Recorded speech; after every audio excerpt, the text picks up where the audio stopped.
자, 우리 다 같이 사도신경으로 신앙 고백하겠습니다. 전능하사 천지를 만드신 하나님 아버지를 내가 믿사오며 그 외아들 우리 주 예수 그리스도를 믿사오니 이는 성령으로 잉태하사 동정녀 마리아에게 나시고 본디오 빌라도에게 고난을 받으사 십자가에 못 박혀 죽으시고 장사한 지 사흘 만에 죽은 자 가운데서 다시 살아나시며 하늘에 오르사 전능하신 하나님 우편에 앉아 계시다가 저리로서 사한 자와 죽은 자를 심판하러 오시리라. 성령을 믿사오며 거룩한 공예와 성도가 서로 교통하는 것과 죄를 사하여 주시는 것과 몸이 다시 사는 것과 영원히 사는 것을 믿사옵나이다. 아멘. 네, 찬송가 516장 옳은 길 따르라 의의 길을 함께 찬송하겠습니다.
오늘 우리가 묵상할 하나님의 말씀은 역대하 27장 1절부터 28장 15절까지 말씀입니다.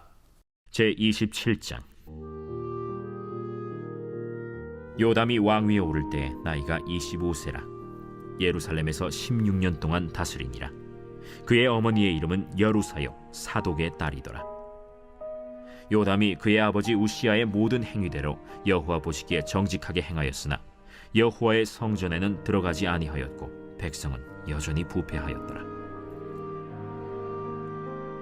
그가 여호와의 전 윗문을 건축하고 또 오벨 성벽을 많이 증축하고 유다 산중의 성읍들을 건축하며 숲을 가운데에 견고한 진영들과 망대를 건축하고 암몬 자손의 왕과 더불어 싸워 그들을 이겼더니 그 해에 암몬 자손이 은 100달란트와 밀 10,000고르와 보리 10,000고르를 바쳤고 제2년과 제3년에도 암몬 자손이 그와 같이 바쳤더라. 요담이 그의 하나님 여호와 앞에서 바른 길을 걸었으므로 점점 강하여졌더라. 요담의 남은 사적과 그의 모든 전쟁과 행위는 이스라엘과 유다 열왕기에 기록되니라. 요담이 왕위에 오를 때 나이가 25세요 예루살렘에서 다스린 지 16년이라. 그가 그의 조상들과 함께 누움에 다윗 성에 장사되고 그의 아들 아하스가 대신하여 왕이 되니라.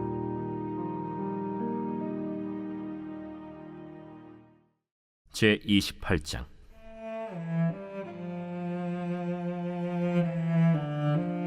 아하스가 왕위에 오를 때 나이가 20세라. 예루살렘에서 16년 동안 다스렸으나 그의 조상 다윗과 같이 아니하여 여호와 보시기에 정직하게 행하지 아니하고 이스라엘 왕들의 길로 행하여 바알들의 우상을 부어 만들고 또 흰놈의 아들 골짜기에서 분향하고 여호와께서 이스라엘 자손 앞에서 쫓아내신 이방 사람들의 가증한 일을 본받아 그의 자녀들을 불사르고 또 산당과 작은 산 위와 모든 푸른 나무 아래에서 제사를 드리며 분향하니라. 그러므로 그의 하나님 여호와께서 그를 아람 왕의 손에 넘기심에 그들이 쳐서 심히 많은 무리를 사로잡아 다메섹으로 갔으며 또 이스라엘 왕의 손에 넘기심에 그가 쳐서 크게 사륙하였으니 이는 그의 조상들의 하나님 여호와를 버렸음이라. 르말랴의 아들 베가가 유다에서 하루 동안에 용사 12만 명을 죽였으며 에브라임의 용사 시그리는 왕의 아들 마세야와 국내 대신 아스리감과 총리 대신 엘가나를 죽였더라. 이스라엘 자손이 그들의 형제 중에서 그들의 아내와 자녀를 합하여 20만 명을 사로잡고 그들의 재물을 많이 노략하여 사마리아로 가져가니 그곳에 여호와의 선지자가 있는데 이름은 오뎃이라. 그가 사마리아로 돌아오는 군대를 영접하고 그들에게 이르되 너의 조상이 하나님 여호와께서 유다에게 진노하셨으므로 너의 손에 넘기셨거늘 너의 노기가 충천하여 사륙하고 이제 너희가 또 유다와 예루살렘 백성들을 압제하여 노예로 삼고자 생각하는도다. 그러나 너희는 너희의 하나님 여호와께 범죄함이 없느냐? 그런즉 너희는 내 말을 듣고 너희의 형제들 중에서 사로잡아온 포로를 놓아 돌아가게 하라. 여호와의 진노가 너희에게 임박하였느니라. 에브라임 자손의 우두머리 몇 사람 곧 요하난의 아들 아사랴와 무실레못의 아들 베레기야와 살룸의 아들 여히스기야와 하들레의 아들 아마사가 일어나서 전장에서 돌아오는 자들을 막으며 그들에게 이르되 너희는 이 포로를 이리로 끌어들이지 못하리라. 너희가 행하는 일이 우리를 여호와께 허물이 있게 함이니 우리의 죄와 허물을 더하게 함이로다. 우리의 허물이 이미 커서 진노하심이 이스라엘에게 임박하였느니라. 이에 무기를 가진 사람들이 포로와 노략한 물건을 방백들과 온 회중 앞에 둔지라. 이 위에 이름이 기록된 자들이 일어나서 포로를 맞고 노략하여 온 것 중에서 옷을 가져다가 벗은 자들에게 입히며 신을 신기며 먹이고 마시게 하며 기름을 바르고 그 약한 자들은 모두 나귀에 태워 데리고 종려나무 성 여리고에 이르러 그의 형제에게 돌려준 후에 사마리아로 돌아갔더라. 네, 사랑하는 성도님들, 오늘 본문 말씀 27장과 그리고 28장 15절까지의 이야기는 유다의 왕 요담 왕과 그리고 28장에서는 아하스 왕, 이 두 왕의 삶에 대해서 지금 말씀하고 있습니다. 자, 이 요담은 비교적 짧은 기간 동안을 통치했던 그런 왕이었습니다. 하나님 앞에서 그 짧은 기간이지만 정직하게 행한 왕이었고요. 또 아버지의 잘못을 다 봤지요. 그러니까 아버지 우시아의 잘못을 되풀이하지 않으려고 애썼던 사람이었고, 또 겸손하게 하나님 뜻을 따르고 나라를 세우고 그랬던 왕이었습니다. 하지만 그 아들 아하스는 완전히 다른 길을 걷습니다. 하나님의 성전을 버리고 우상에게 제사하고 또 자식들을 불에 태워 바치는 이방 우상 숭배의 그런 모습을, 끔찍한 죄를 저지른 그런 왕이었습니다. 우리가 이 이스라엘 왕들의 그 내용들을 쭉 묵상하면서 한 가지 생각이 되는 것은 믿음이 세습되지 않는다라는 사실입니다. 한 세대가 경건했다고 해서 다음 세대가 자동으로 하나님을 따르는 것, 그는 이루어질 수가 없습니다. 반대로 한 세대가 타락했다고 해서 하나님의 은혜가 끝나는 것도 아니다라는 것을 또 알 수 있습니다. 하나님께서는 각 세대의 믿음의 결단을 통해서 일하시고, 또 하나님의 은혜는 언제나 동일하다라는 것을 우리는 말씀을 통해서 깨달을 수가 있습니다. 먼저 27장 말씀을 보면 경건한 삶이 어떤 삶인가를 생각하게 하는 말씀입니다. 조용하지만 아주 강력한 영향력을 남기는 삶이 바로 경건한 삶이다 라는 것을 알 수 있습니다. 2절 말씀을 보면 요담이 그의 아버지 우시아의 모든 행위대로 여호와 보시기에 정직하게 행하였으나 여호와의 성전에는 들어가지 아니하였고 백성은 여전히 부패하였더라 라고 말합니다. 자, 요담이 25살의 왕이 됐습니다. 그리고 16년을 다스렸는데요. 아버지 우시아가 교만했던 그 기억을 생각하면서 그의 길을 따르지 않았다라는 것입니다. 성전에 들어가서 하나님께 분향하다가 나병에 걸리지 않았습니까? 그래서 하나님 앞에서 어떻게 겸손하고 두려워하며 경외해야 하는가를 배웠던 것입니다. 그래서 성전을 무너뜨리지도 않고 자신을 높이지도 않고 대신 성전 문을 수리하고 성벽을 세우고 나라를 견고하게 하는 일에 최선을 다했습니다. 3절과 4절에 그렇게 기록되어져 있습니다. 그가 여호와의 전 윗문을 건축하고 또 오벨 성벽을 많이 증축하고 유다 산중에 성읍들을 건축하며 숲을 가운데에 견고한 진영들과 망대를 건축했다라고 기록합니다. 자, 이런 것을 보면 어떤 큰 업적을 이루었다 이런 것이 아니라 자잘합니다. 하지만 겉으로 보기에는 화려하지 않았습니다. 하지만 백성들은 평안했고 하나님은 이 요담 왕과 함께 하셨다라는 것을 알 수 있습니다. 6절에 요담이 그의 하나님 여호와 앞에서 바른 길을 걸었으므로 점점 강하여졌더라. 하나님께 충성하면서 믿음의 본을 보였습니다. 성경은 그런 아름다운 모습이 있었음에도 불구하고 2절 말씀에 우리가 아까 읽은 하반절 말씀을 보면 백성은 여전히 부패했다라고 기록해 놓고 있습니다. 왕은 신실했는데 백성은 변하지 않았다. 하나님의 은혜가 개인의 믿음을 통해서 역사하지만 공동체가 그것을 이어받지 못하면 세대 간에 단절이 생긴다는 것을 알 수 있습니다. 사랑하는 성도님들, 경건은요 큰 소리로 드러나지 않습니다. 하나님 앞에서는 하지만 강력한 영향력을 가집니다. 요담과 같은 성도들이 있어야 하는데 요담과 같은 그런 지혜로운 주의 백성들이 조용히 성실하게 하나님을 섬기는 그런 모습을 통해서 하나님께서 여러분의 가정과 우리 교회와 이 사회를 세워나가시는 그 하나님의 역사를 지탱하는 그 일에 쓰임받는 우리 모두가 되시기를 주님의 이름으로 축원드립니다. 이제 28장 아하스 왕의 이야기로 넘어오면은요 1절부터 8절까지의 내용을 보면 그 요담 왕과는 완전히 다른 모습을 보입니다. 1절에 아하스가 왕위에 오를 때의 나이가 20세라 예루살렘에서 16년 동안 다스렸으나 그의 조상 다윗과 같지 아니하여 여호와 보시기에 정직하게 행하지 아니하고. 자, 요담이 아들 아하스가 이제 왕이 되어서 그 통치를 할 때 요담의 아들 아하스는 아버지와 정반대의 길을 걷습니다.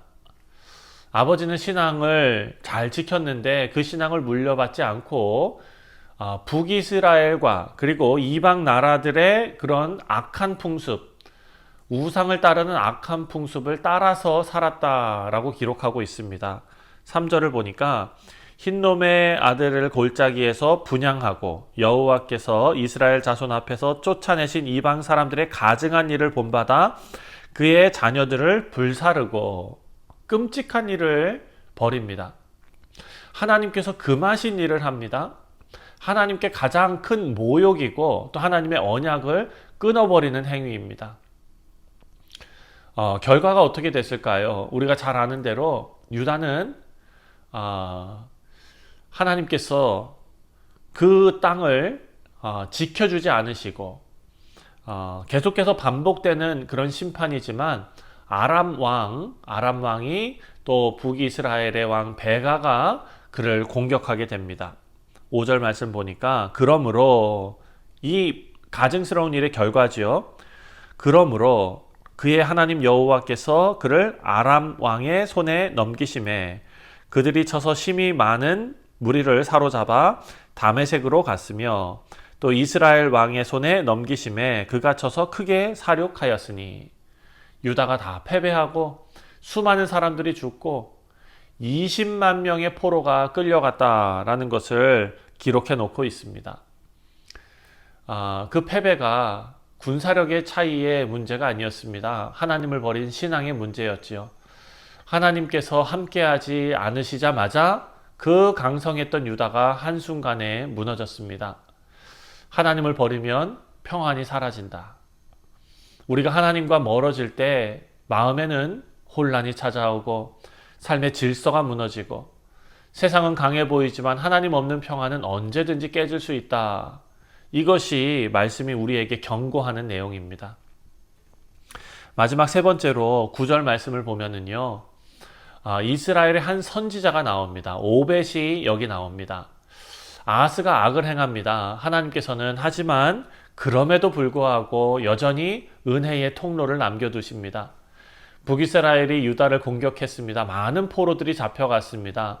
하나님께서는 오벳 선지자를 일으켜서 그들을 꾸짖습니다. 9절 말씀을 보니까 그곳에 여호와의 선지자가 있는데 이름은 오뎃이라. 그가 사마리아로 돌아오는 군대를 영접하고 그들에게 이르되 너희 조상의 하나님 여호와께서 유다에게 진노하셨으므로 너희 손에 넘기셨거늘 너희는 노기가 충전하여 사륙했다라고 경고합니다. 그리고 11절을 보니까 이 포로들을 데려오지 말라라고 말합니다. 여호와 앞에 범죄하는 것이다. 그런데 사랑하는 성도님들, 이거 참 북이스라엘은 사실 하나님을 떠난 그런 사람들 아닙니까? 그럼에도 불구하고 북이스라엘의 몇몇 지도자들이 이 회개하라는 말씀을 듣고 진짜로 회개합니다. 15절입니다.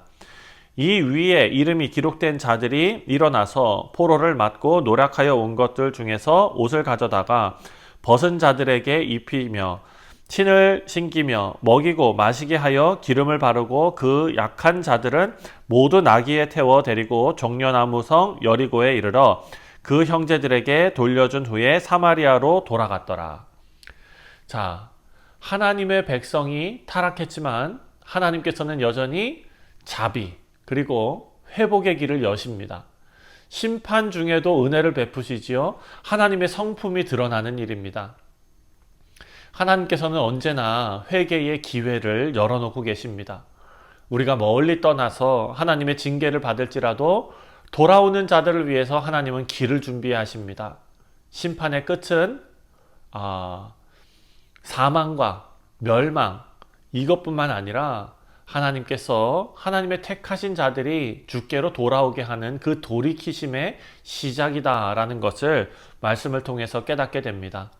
우리 사랑하는 성도님들, 요담과 아하스 왕은요 부자지간이었습니다. 하지만 그 인생은 정반대였죠. 요담은 하나님을 경외해서 강성해졌고 아하스는 하나님을 버리고 약해졌습니다. 중요한 것은 하나님께서 여전히 그 역사 속에서 일하고 계셨다라는 사실입니다.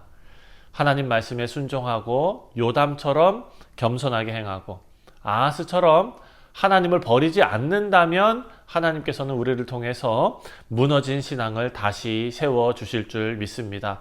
오늘 하루 요담의 길을 걸으시는, 요담의 길을 선택하시는, 조용하지만 작지만 큰 변화가 이루어지는 것 같지 않지만 신실한 믿음, 겸손하고 강한 순종이 우리 가운데 있으시기를 주님의 이름으로 축원드립니다. 기도하겠습니다. 하나님 아버지, 은혜와 사랑에 감사를 드립니다. 우리 인생에서 하나님을 떠나는 길과 하나님을 붙잡는 길에 선택의 기로에 놓여져 있는 그런 순간이 온다면 세상의 유혹과 교만과 이런 모든 것으로 다 우리를 제하여 주시고 그런 것들이 우리 마음을 사로잡지 못하도록 하나님 붙잡아 주시고 우리가 하나님의 길을 선택하는 용기와 지혜를 허락하여 주옵소서. 감사드리오며 예수님의 이름으로 기도하옵나이다. 아멘. 하늘에 계신 우리 아버지여, 이름이 거룩히 여김을 받으시오며 나라가 임하시오며 뜻이 하늘에서 이루어진 것 같이 땅에서도 이루어지이다. 오늘 우리에게 일용할 양식을 주시옵고 우리가 우리에게 죄 지은 자를 사하여 준 것 같이 우리 죄를 사하여 주시옵고 우리를 시험에 들게 하지 마시옵고 다만 악에서 구하시옵소서.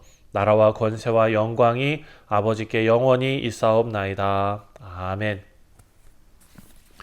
네, 사랑하는 성도님들, 오늘 금요일은 나라와 민족을 위해서 기도하는 날입니다. 우리가 오늘 묵상했던 이 말씀처럼 우리나라의 위정자들을 위해서 기도할 때에 그들이 정말 하나님을 경외하는 마음이 그들 가운데 있도록 또 하나님께서 통치하심을 깨달을 수 있도록 위해서 기도해 주시고 하나님께서 또한 인간의 손에만 맡겨놓지 않으시고 하나님께서 직접 역사에 개입하심을 믿고 우리 믿는 자들이 더욱더 하나님의 뜻을 구하며 간구하는 그리고 기도하는 우리 모두 되기를 바랍니다. 함께 나라와 민족을 위해서 기도하겠습니다.